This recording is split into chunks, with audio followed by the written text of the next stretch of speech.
Shalom saudaraku yang diberkati Tuhan Yesus Kristus. Kita bertemu kembali pada renungan pada hari ini. Bagaimana kabar saudara hari ini? Saya berharap saudara semua dalam kondisi yang sehat, tetap kuat, dan terus semangat dalam segala situasi yang ada. Hari ini saya Cornelius Nugroho dari channel Berkat Baru akan menyampaikan renungan dengan judul Keputusan yang Mengubah Arah Hidup. Tetapi sebelum kita mendengarkan firman Tuhan ini, mari kita berdoa terlebih dahulu. Bapa yang penuh kasih, pada hari ini kami merenungkan tentang kuasa keputusan dalam hidup kami. Kami menyadari bahwa setiap pilihan yang kami buat memiliki konsekuensi, dan beberapa keputusan memiliki kekuatan untuk mengubah arah hidup kami selamanya. Tuhan, kami mohon bimbingan-Mu dalam renungan ini. Bukalah hati dan pikiran kami untuk menerima firman-Mu dan dapat kami terapkan dalam kehidupan kami. Kami ingin belajar bagaimana mengambil keputusan yang bijaksana dan sesuai dengan kehendak-Mu. Bantulah kami untuk mempertimbangkan semua faktor dengan seksama, mencari nasihat dari orang-orang yang bijaksana, dan selalu mengandalkan Roh Kudus untuk menuntun jalan hidup kami. Ajarkan kami untuk tidak takut mengambil risiko yang sepadan demi kemuliaan-Mu.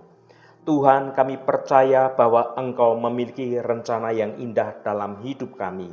Bantulah kami untuk membuat keputusan yang selaras dengan rencana itu dan membawa kami lebih dekat kepadamu.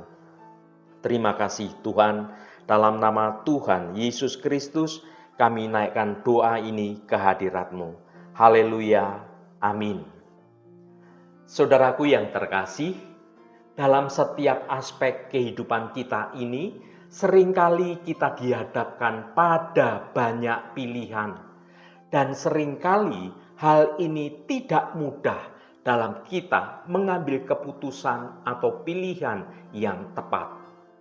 Misalnya, ketika bangun pagi, para wanita, para ibu yang sudah berkeluarga akan dihadapkan pada pertanyaan pilihan. Hari ini mau masak apa ya? Perlu belanja atau masak dari bahan yang sudah ada ya? Saudaraku, tawaran pilihan ini selalu ada yang rutin kita hadapi setiap hari. Tetapi ada juga tawaran pilihan yang hanya sekali saja datang pada hidup kita. Ada seorang penulis dan filsuf yang bernama Albert. Pada salah satu tulisannya, dia mengatakan, kehidupan ini adalah gabungan dari semua pilihan Anda. Jadi apa yang Anda lakukan, apa yang Anda pilih pada hari ini? Ya saudaraku, pada dasarnya keseluruhan hidup kita dibentuk melalui pilihan-pilihan yang kita ambil dari waktu ke waktu. Sikap kita dalam memutuskan suatu pilihan turut membentuk keadaan kita yang kita alami dalam hidup kita nantinya. Mari kita baca firman Tuhan pada Rut pasal 1 ayat 15 sampai 18. Berkatalah Naomi, telah pulang iparmu kepada bangsanya dan kepada para allahnya. Pulanglah mengikuti iparmu itu. Tetapi kata Rut, janganlah desak aku meninggalkan engkau dan pulang dengan tidak mengikuti engkau. Sebab kemana engkau pergi, ke situ jugalah aku pergi. Dan di mana engkau bermalam, di situ jugalah aku bermalam. Bangsamulah bangsaku dan Allahmulah Allahku. Di mana engkau mati, aku pun mati di sana, dan di sanalah aku dikuburkan. Beginilah kiranya Tuhan menghukum aku, bahkan lebih lagi daripada itu, jikalau sesuatu apapun memisahkan aku dari engkau, selain daripada maut. Ketika Naomi melihat bahwa Rut berkeras untuk ikut bersama-sama dengan dia, berhentilah ia berkata-kata kepadanya. Saudaraku yang terkasih, pada peristiwa ini Rut dihadapkan pada situasi, pilihan, dan juga kondisi yang sulit.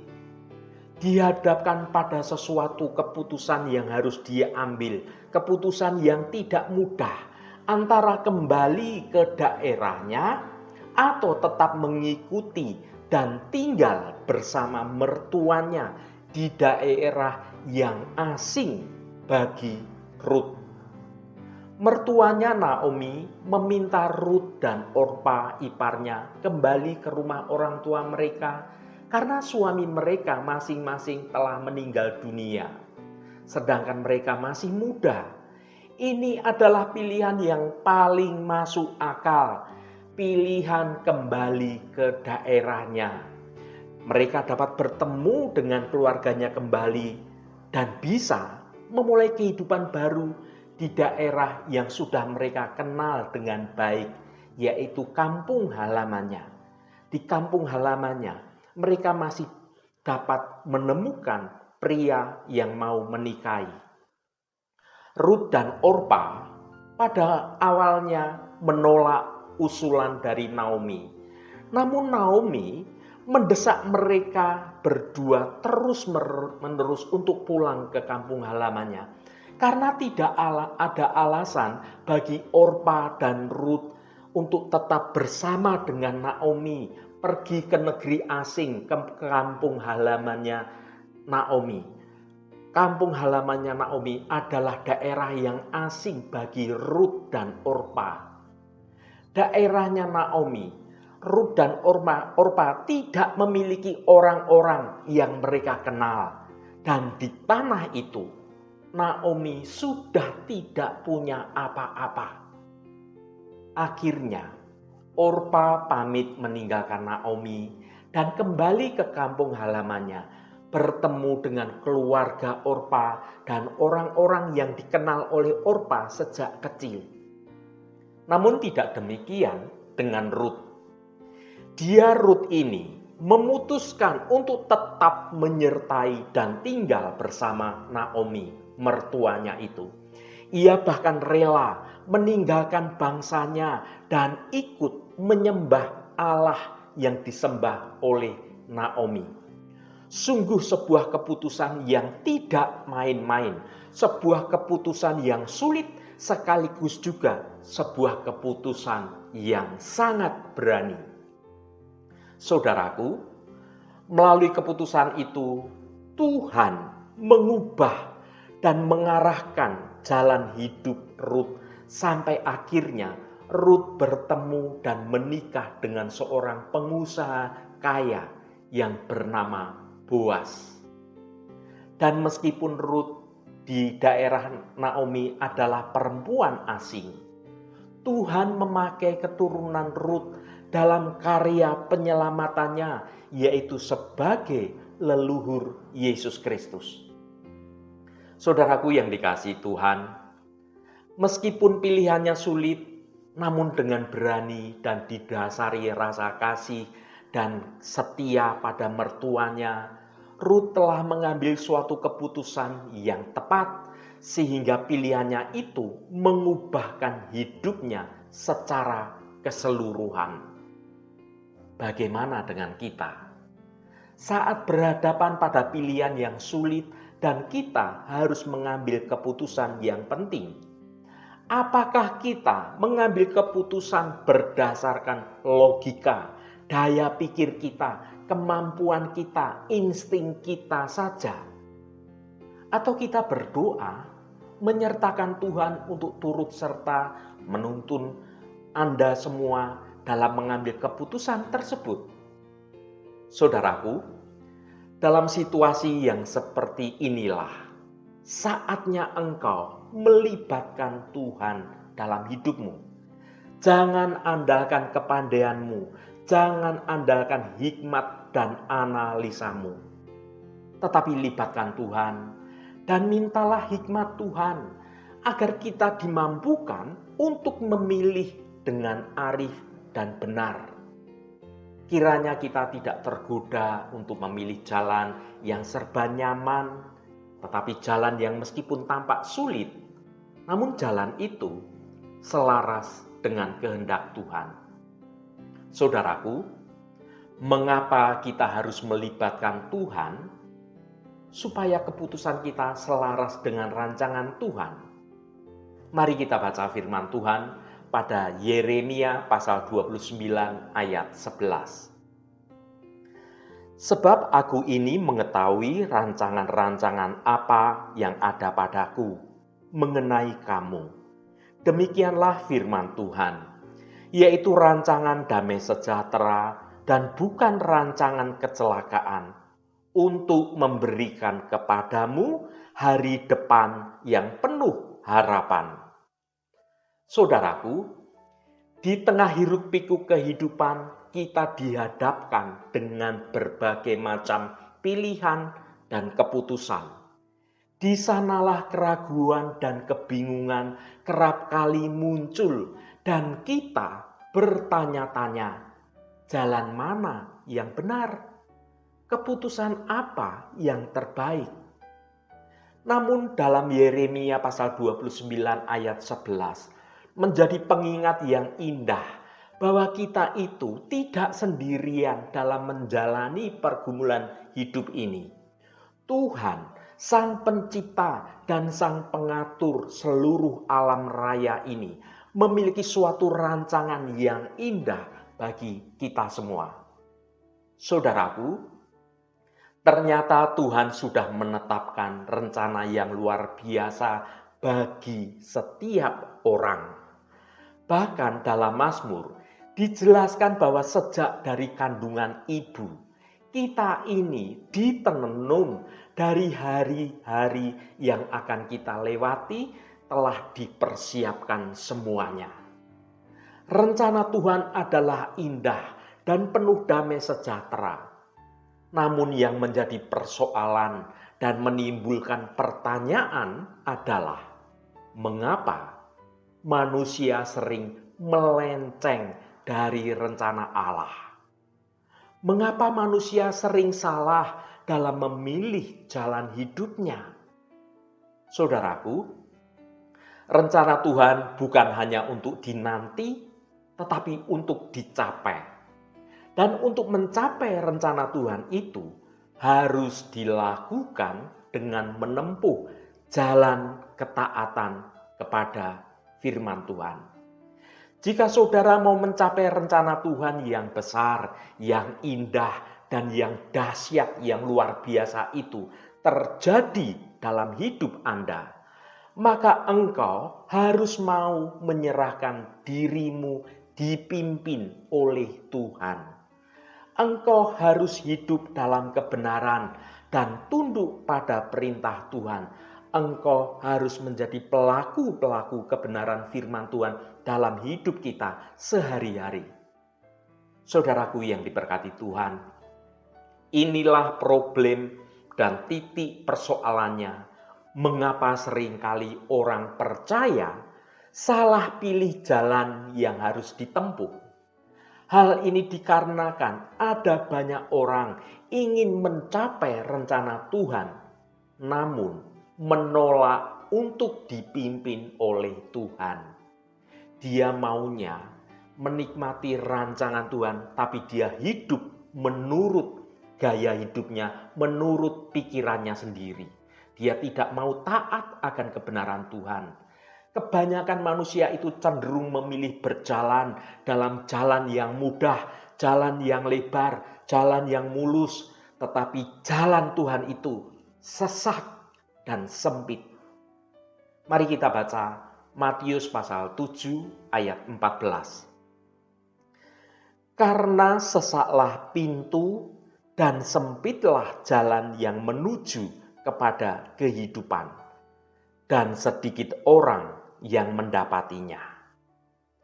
Matius pasal 7 ayat 14 ini bagaikan peta kehidupan yang menunjukkan dua pilihan jalan. Jalan yang mudah dan lebar menuju kebinasaan, dan jalan yang sesak dan sempit menuju pada kehidupan bersama dengan Tuhan. Perumpamaan Yesus ini mengingatkan kita bahwa mayoritas manusia memilih jalan yang mudah, meskipun akhirnya berujung pada kebinasaan, daripada jalan yang penuh dengan tantangan, namun menuntun pada kehidupan yang kekal. Ya saudaraku, ayat ini menjadi jawaban bagi kita mengapa seringkali orang percaya gagal untuk mencapai rencana Tuhan. Kita tahu bahwa kita harus memilih jalan kehidupan, namun sayangnya jalan yang menuju kehidupan bukanlah jalan yang mudah, bukan jalan yang lebar, bukan jalan yang hidup yang serba nyaman tanpa persoalan, sehingga kita bisa melaluinya dengan mudah sambil tertawa bahagia, hidup semau gua. Bukan begitu saudaraku, itu sesuatu hal cara yang salah, itu cara-cara duniawi. Tetapi jalan yang menuju kehidupan adalah jalan yang sesak, jalan yang sempit, sehingga sedikit orang yang mau melalui jalan itu.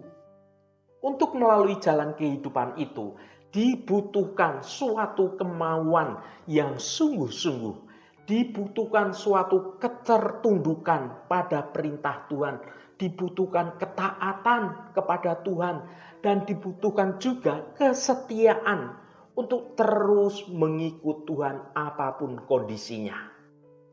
Yang dimaksud sesak dan sempit di sini bukan berbicara mengenai sebuah jalan yang nyata dalam arti yang sesungguhnya.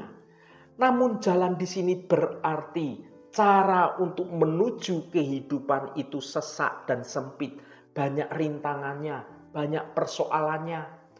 Cara yang sesak dan sempit itu artinya bahwa cara menuju kehidupan itu penuh himpitan, penuh pergumulan, penuh persoalan. Di sana ada didikan Tuhan, di sana ada ketaatan mutlak kepada Tuhan, dan semuanya itu tentu tidak enak bagi hidup kedagingan kita.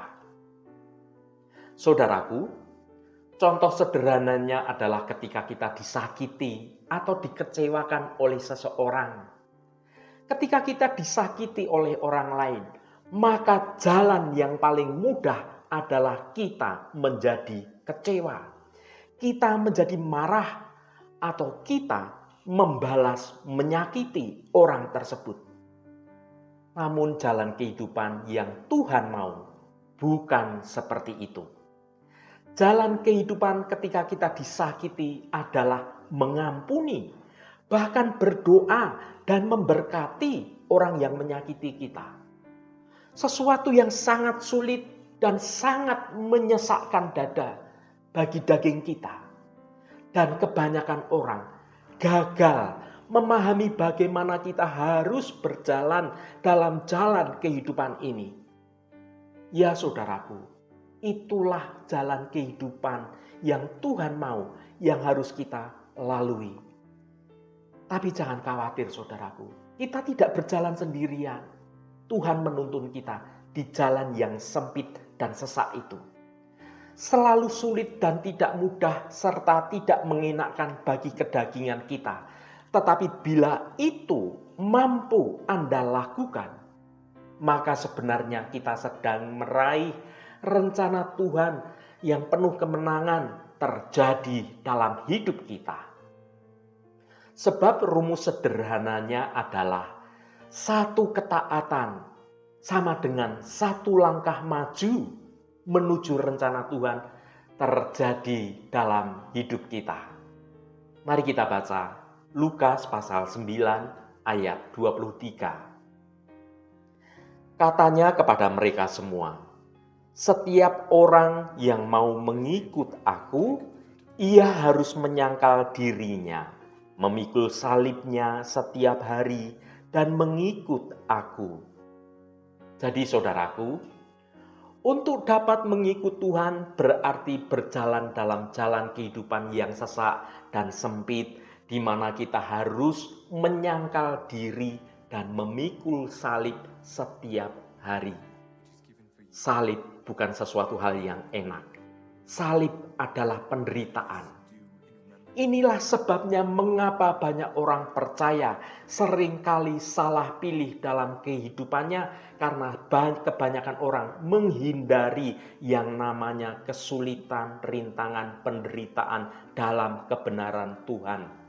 Manusia sering memilih jalan yang mudah, jalan yang mulus, sedangkan jalan Tuhan itu adalah jalan yang sesak, jalan yang sempit, tidak enak bagi daging kita. Saudaraku, dalam setiap peristiwa atau kejadian dalam hidup ini, selalu ada pilihan untuk saudara ambil keputusan. Ada dua jalan, lebar dan jalan yang sempit. Mana yang engkau pilih? Jalan yang lebar dan terlihat mudah, namun berujung kepada kebinasaan, atau jalan yang sesak dan sempit, namun menuju kepada kehidupan. Jangan salah pilih saudaraku, berjalanlah dalam jalan kehidupan. Sekalipun tidak mudah, namun selalu ada penyertaan Tuhan. Sebab Tuhan berkenan kepada setiap orang yang taat kepadanya. Haleluya, Tuhan memberkati kita semua. Mari kita tutup renungan ini dengan berdoa. Bapa Surgawi yang kami sembah dalam nama Tuhan Yesus Kristus, terima kasih atas firman-Mu yang sudah kami dengar pada kesempatan ini. Bapa, kami menyadari akan kecenderungan kami yang ternyata sering memilih jalan yang mudah dan ternyata itu adalah jalan yang salah. Ampuni kami karena tidak menyertakan Engkau ketika kami harus memilih. Bapa, mulai saat ini dengan kesadaran yang penuh, kami berjanji untuk selalu melibatkan Engkau dalam setiap aspek kehidupan kami. Sehingga melalui pertolongan Roh Kudus, maka pilihan kami akan sesuai dan selaras dengan rancangan Engkau yang baik atas hidup kami. Bapa, terima kasih untuk peringatan Engkau supaya kami tidak mengandalkan kemampuan dan insting kami yang sering salah. Kami membutuhkan penyertaan-Mu dalam hidup kami. Biarlah hanya karena kasih Engkau saja ya Bapa, kami boleh memiliki kesempatan untuk bertobat, kembali pada jalan kebenaran-Mu, supaya rancangan Engkau yang baik boleh terjadi dalam hidup kami. Terima kasih Tuhan, Roh Kudus yang akan menolong kami untuk kami sungguh-sungguh mau mendengar kehendak-Mu dan dalam hidup kami. Terima kasih Tuhan untuk firman-Mu yang sudah meneguhkan iman percaya kami pada kehendak-Mu. Kami mau seturut akan kehendak-Mu. Tuhan, berkatilah kami di sepanjang hari ini dalam segala tugas dan aktivitas kami, dalam studi dan pekerjaan kami, dalam pelayanan kami, dalam usaha kami, dan dalam segala hal. Tuhan akan berkati, dan kami memiliki hidup yang menyenangkan hati Tuhan, dan hidup kami dapat menjadi berkat juga bagi sesama kami. Tuhan, secara khusus kami berdoa untuk saudara-saudara kami yang saat ini sedang menderita sakit. Kami mohon jamahan-Mu agar kuasa penyembuhan di dalam nama Tuhan Yesus Kristus boleh terjadi pada saudara-saudara kami yang sedang sakit. Jamahan dan lawatan Engkau juga terjadi pada saudara-saudara kami yang sedang dalam pergumulan. Engkau membukakan jalan keluar bagi mereka. Engkau memberikan cara-cara yang baru bagi mereka, supaya hidup mereka boleh menikmati berkat-berkat kemurahan-Mu. Berkati mereka yang hari ini berulang tahun Tuhan. Engkau tambahkan 1 tahun lagi. Terima kasih buat anugerah-Mu. Umur panjang di tangan kanan dan kekayaan serta hormat di tangan kiri. Berkat Tuhan mengalir bagi setiap mereka yang hari ini berulang tahun. Terima kasih Tuhan, segala hormat, pujian, dan ucapan syukur hanya bagi nama-Mu yang kudus. Saudaraku, mari kita berdoa Bapa kami. Bapa kami yang ada di surga, dikuduskanlah nama-Mu, Datanglah kerajaan-Mu, jadilah kehendak-Mu di bumi seperti di surga. Berikanlah kami pada hari ini makanan kami yang secukupnya, dan ampunilah kami akan kesalahan kami, seperti kami juga mengampuni orang yang bersalah kepada kami. Dan janganlah membawa kami ke dalam pencobaan, tetapi lepaskanlah kami daripada yang jahat. Karena Engkaulah yang empunya kerajaan dan kuasa dan kemuliaan sampai selama-lamanya. Saudaraku, bukalah hatimu dan tengadahkan tanganmu. Terimalah berkat Tuhan. Tuhan memberkati engkau dan melindungi engkau. Tuhan menyinari engkau dengan wajah-Nya dan memberikan kasih karunia. Tuhan menghadapkan wajah-Nya kepadamu dan memberikan damai sejahtera. Berkat anugerah dari Bapa Surgawi, cinta kasih karunia dari Tuhan Yesus Kristus dalam persekutuan dan penghiburan Roh Kudus, menyertai kita semua sekarang ini dan sampai selama-lamanya. Dalam berkat Tuhan Yesus Kristus, haleluya, amin. Puji Tuhan, saudaraku semua, saya percaya firman Tuhan hari ini sudah menjadi berkat yang akan menuntun kehidupan kita semua. Roh Kudus senantiasa menolongmu dan menuntunmu hidup dalam jalan kebenaran Tuhan. Saudaraku, saya sangat senang sekali dan berterima kasih jika Anda berkenan memberikan komentar pada konten video ini dan bagikan renungan ini pada teman dan sahabat Anda agar mereka diberkati juga melalui renungan ini. Terima kasih saudaraku, sampai bertemu kembali. Shalom, Tuhan memberkati.